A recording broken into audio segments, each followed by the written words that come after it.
ఓం మహాగణాధిపతయే నమః. ఓం గురుభ్యో నమః. ఓం శ్రీమాత్రే నమః. పరమేశ్వర స్వరూపమైనటువంటి జ్యోతిష, వాస్తు మరియు ఇతర అనేకమైనటువంటి శాస్త్రములను మనకు అందించినటువంటి మహర్షులకి నమస్కారం. హయగ్రీవ హయగ్రీవ హయగ్రీవేతియో వదేత్తస్స నిస్సరతే వాణి జనుకన్యా ప్రవాహవత్. అరుణాం కరుణాతరంగితాక్షీం ధృతపాశాంకుశపుష్పబాణచాపాం అనిమాదిభిరావృతాం మయూకైః అహమిత్యేవ విభావయే భవానీం. శ్రీమాత్రే నమః. ప్రేక్షకులకి లలితాంబిక అమ్మవారి యొక్క అనుగ్రహం పరిపూర్ణంగా కలగాలని మనస్ఫూర్తి కోరుకుంటూ మనం ఈరోజు చెప్పుకోబోయే టాపిక్ ఏమిటంటే, ప్రపంచం మొత్తము కూడా ఇబ్బంది పడుతున్నటువంటిది అప్పు.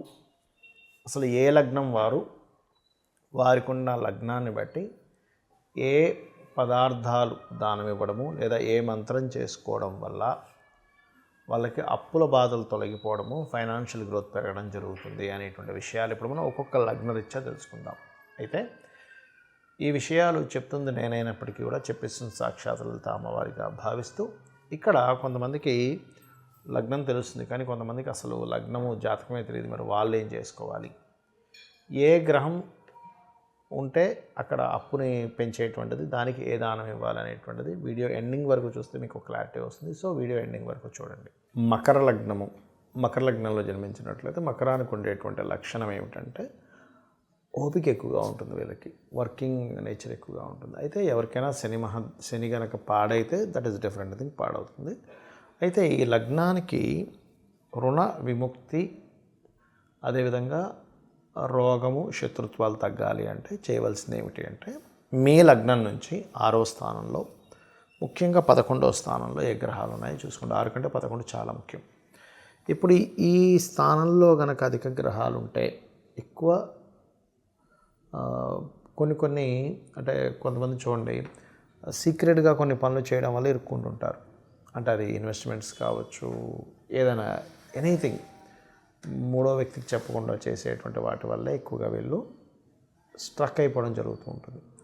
సో ఇక్కడ అంటే ఈ లగ్నం నుంచి 1, 2, 3, 4, 5, 6 ఈ 6వ స్థానం ఏదైతే ఉందో ఈ లగ్నం నుంచి 6 లేదా 11 అంటే చూడండి 6, 7, 8, 9, 10, 11 ఈ 6, 11 స్థానాల్లో గ్రహాలు ఏవైతే ఉంటాయో ఆ గ్రహానికి సంబంధించిన ముఖ్యంగా మీరు దానం ఇవ్వాలి. అదేవిధంగా 6వ అధిపతి కానీ 11వ అధిపతి కానీ ఎక్కడ వెళ్ళి కలిసి ఉన్నారో ఆ గ్రహానికి సంబంధించినటువంటి దానం ఇవ్వడం చేయండి. అయితే ఇక్కడ సహజంగా మరి ఏం చేయాలి, మకర లగ్నంలో జన్మిస్తే కనుక పెసలు, దీనికి అధిపతి బుధుడు కాబట్టి పెసలు, దీనికి అధిపతి కుజుడు కాబట్టి కందులు దానంగా ఇచ్చినట్లయితే కూడా చాలా మటుకు రిలీఫ్ వస్తుంది. అలాగే దీంతో పాటు ఎప్పుడు కూడా మనం ఉపాసన ఎవరిని చేయాలనేటువంటిది ఉంటుంది. ఈ లగ్నానికి ముఖ్యంగా ఈ మకర లగ్నానికి శుక్రుడు పంచమాధిపతి అవుతాడు కాబట్టి శుక్రుడికి అధిష్టాన దేవత అమ్మవారు అంటే లలిత అమ్మవారి స్తోత్రాలు చేసుకోవడము, లేకపోతే లక్ష్మీ అష్టోత్తరం చేసుకోవడము, ఓం శ్రీమాత్రే నమః అనే మంత్ర సాధన చేయడము వల్ల బాగుంటుంది. దాంతోపాటు ఈ పంచమం మాత్రమే కాకుండా పంచమంలో ఏదైనా గ్రహం ఉందనుకోండి, దానికి సంబంధించిన దేవత ఆరాధన చేసుకుంటే ఇంకా ఎక్కువ పవర్ అనేటువంటిది ఉంటుంది. ఇక్కడ మీరు మహాదశలు అవే నడుస్తున్నాయి అనుకోండి, 6, 11లో ఉండే మహాదశలు కూడా నడుస్తున్నట్లయితే ఆ గ్రహానికి సంబంధించిన జపం కూడా చేయించుకుంటే తొందరగా రిలీఫ్ అనేటువంటిది వస్తుంది. దీంతోపాటు ఓం అపర్ణాయ నమః అనే మంత్రం కూడా చేసుకోండి, అన్ని విధాలా మీకు బాగుంటుంది. మీకు లగ్నం తెలియదు, నక్షత్రం తెలియదు, ఏమీ తెలియదు, అప్పుడు ఏం చేయాలి? ఒకటే గుర్తుపెట్టుకోండి, ఏమీ తెలియదు కానీ అప్పుల బాధలు తగ్గాలి అంటే ఓం అపర్ణాయ నమః అనే మంత్రం చేసుకోండి. ఫైనాన్షియల్ గ్రోత్ పెరగాలి అంటే ఓం సంపత్కరీ సమారూఢ సింధుర వ్రజసేవితాయే నమః అని చెప్పి చేసుకోండి. అలాగే మీకు ఒక గ్రహానికి ఒక దానం ఉంటుంది, దానికి అధిష్టాన దేవత ఉంటుందని చెప్పాను. అంటే ఏమిటి, ఉదాహరణకి మేషలగ్నం అనుకుంటే కనుక, మేషలగ్నం కావచ్చు, ఏ లగ్నమైనా కావచ్చు మీరు పుట్టింది, 6వ స్థానంలో ఉండే అధిపతి మరియు ఆ 6వ స్థానంలో ఉండే గ్రహాలు ఏవైతే ఉన్నాయో దానికి సంబంధించి దానం ఇవ్వాలని చెప్పాను. అవి ఏమిటో చెప్తాను ఫస్ట్ మీకు. రవి కనుక ఉన్నాడు 6వ స్థానంలో, అప్పుడు గోధుమలు దానంగా ఇవ్వండి ఆదివారం నాడు. ఏ పదార్థమైనా సరే మీరు కేజీంబావు ఇవ్వాలి, ప్లస్ గోధుమలతో రెడ్ కలర్ క్లాత్ ఆదివారం నాడు ఇవ్వండి. ఏ పదార్థమైనా కేజీంబావు గుర్తుపెట్టుకోండి. చంద్రుడు ఉన్నాడు 6వ స్థానంలో, అప్పుడు బియ్యం ఇవ్వండి ప్లస్ వైట్ కలర్ క్లాత్ సోమవారం నాడు. కుజుడు ఉన్నాడు, కందులు దానంగా ఇవ్వండి. ఎట్ ఏ సేమ్ టైం కందులతో పాటు రెడ్ కలర్ క్లాత్, అది మంగళవారం నాడు ఇవ్వాలి. ఉదయం 11 లోపల ఇవ్వడం శ్రేష్కరం. అదేవిధంగా బుధుడు ఉన్నాడు అనుకోండి, పెసలు దానంగా ఇవ్వండి ప్లస్ గ్రీన్ కలర్ క్లాత్. అదేవిధంగా మనకి గురువు ఉన్నాడు, శనగలు ఎల్లో కలర్ క్లాత్. శుక్రుడు బొబ్బర్లు వైట్ కలర్ క్లాత్. శుక్రవారం ఏ గ్రహం అయితే ఆ రోజుకు సంబంధించింది. శని భగవానుడు ఉన్నాడు 6th హౌస్లో.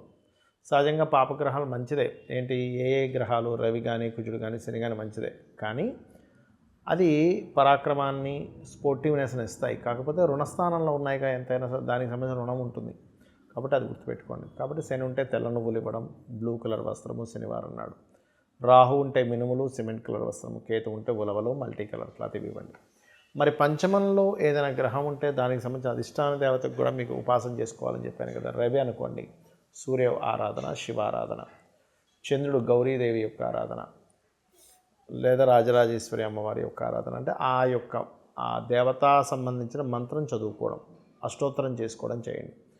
కుజుడున్నాడు, స్కందుని యొక్క ఆరాధన పంచమంలో, లేదా అగ్నితత్వ రాశులు అయితే నరసింహస్వామి యొక్క ఆరాధన చేయొచ్చు, లేదా ఆంజనేయ స్వామి ఆరాధన కూడా చేసుకోవచ్చు. అంటే పంచమం ఈజ్ మంత్రస్థానం. మీకు ఆ మంత్రస్థానం, ఆ దేవతా ఆరాధన చేయడం వల్ల మీకు తొందరగా రుణరోగ శత్రువు నుంచి విముక్తి కలుగుతుంది.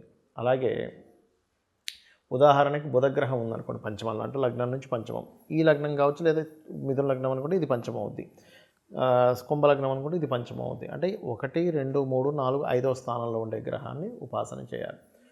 మనకి గురువు ఉన్నాడు, అప్పుడేంటి దత్తాత్రేయుడి ఆరాధన. బుధగ్రహం ఉంది, విష్ణు యొక్క ఆరాధన. మనకి ఉదాహరణకి అదే పంచమ స్థానంలో శని భగవానుడు ఉన్నాడు, శివారాధన లేదా ఆంజనేయ స్వామి ఆరాధన. రాహు ఉన్నాడు ఉదాహరణకి, అప్పుడు దుర్గా ఆరాధన, కేతువు గణపతి ఆరాధన చేస్తూ ఉండాలి. అయితే ఇక్కడ ఇంకొంతమందికి ఇక్కడ ఏంటంటే అష్టోత్తరం చదవడం రాలేదు అనుకోండి, సింపుల్గా ఓం నమ శివాయ అనుకోవచ్చు శివారాధన, లేదా ఓం నమో నారాయణాయ విష్ణువు, అమ్మవారు ఓం శ్రీమాత్రే నమః, ఇట్లా చేసుకుంటూ ఉండొచ్చు. అదేవిధంగా గోవులకు కూడా మీకు 6వ స్థానంలో అధిక గ్రహాలు ఉన్నప్పుడు 6వ స్థానంలో ఏ గ్రహం ఉందో దానికి సంబంధించిన పదార్థాన్ని గోవుకు పెడితే ఇంకా తొందరగా ఫలితం వస్తుంది. రవి ఉన్నాడు అనుకోండి, అంటే ఇప్పుడు ఉదాహరణకి ఒక గ్రహం కాకుండా ఒకసారి 2 గ్రహాలు ఉంటాయి, రవి శని ఉంటారు, అప్పుడు 2 పదార్థాలు పెట్టాలి. రవి ఉంటే గోధుమ రవ్వ, చంద్రుడు ఉంటే బియ్యపు పిండి బెల్లం కలిపి పెట్టండి. అదేవిధంగా కుజుడు ఉన్నాడు అనుకోండి, క్యారెట్స్ పెట్టండి. చాలామంది ఏం చేస్తారు, కందులు తీసుకెళ్ళి పెడతారు, అలా కాదు. చాలామంది తెలియక నువ్వులు తీసుకెళ్ళి పెడతారు, అసలు గోవులకి అలా పెట్టకూడదు. కాబట్టి కుజుడు ఉంటే క్యారెట్స్ పెట్టండి గోవులకి, అది కూడా దేశీవాలి గోవులకి పెట్టండి. అదేవిధంగా బుధుడు ఉన్నాడు అనుకోండి, గోంగూర తినిపించండి, దానివల్ల రుణ విముక్తి అనేటువంటిది జరుగుతుంది. అలాగే గురువు గ్రహం ఉంది, అరటికాయలు, పళ్ళు కాకుండా కాయల్ని సన్నగా తురిమి పెట్టండి.